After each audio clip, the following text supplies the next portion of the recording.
Firefighters, of course, put their lives on the line every day, relying on their training and gear to keep them safe.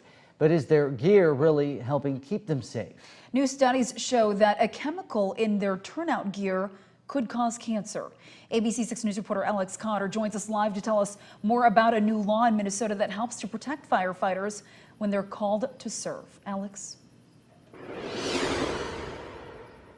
James and Laura, recent studies show that polyfluoroalkyl substances, or PFAS, has been linked to causing cancer in firefighters.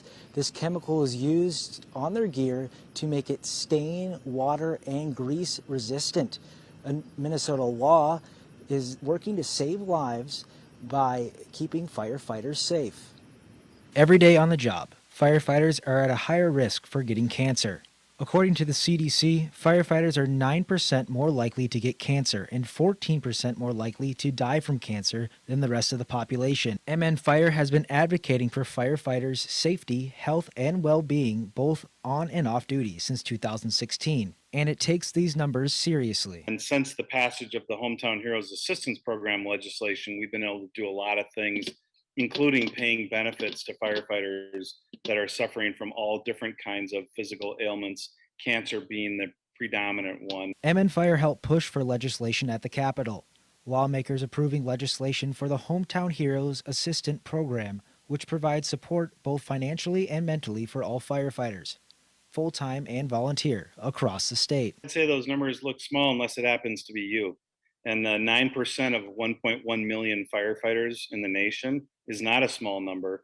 And the fact is that these things are being driven by the environments that our firefighters are subjected to. And MnFire is providing education, mitigation resources to help our firefighters, combat these issues that are taking their lives much earlier.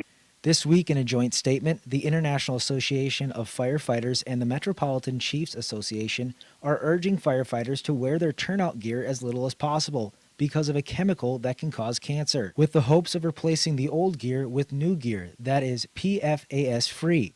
But firefighter Spencer Clem says the job doesn't stop just because of a health risk. Yeah, I mean, that's always in the back of our mind. But at the end of the day, we still have a job to do, and we're always going to do that first. We'll do what we can to mitigate the risks of cancer. Like many departments, the Rochester Fire Department has a protocol after battling a blaze to limit their exposure to toxins. We do a gross decon on scene, try to leave as much as we can there so we don't bring it back to the station. Most of the time we will take a lot of our gear off, we'll bag it up, we'll keep it out of the cab, and then we bring it back here. We break everything down and we wash everything individually with the soap that we use. Clem tells me that the Rochester Fire Department at the moment isn't looking to buy new gear, but every firefighter does have 2 sets of gear. That way, when another call comes in, they have a fresh set of gear, and then the other one can get properly cleaned. Live in Rochester, Alex Cotter, ABC 6 News.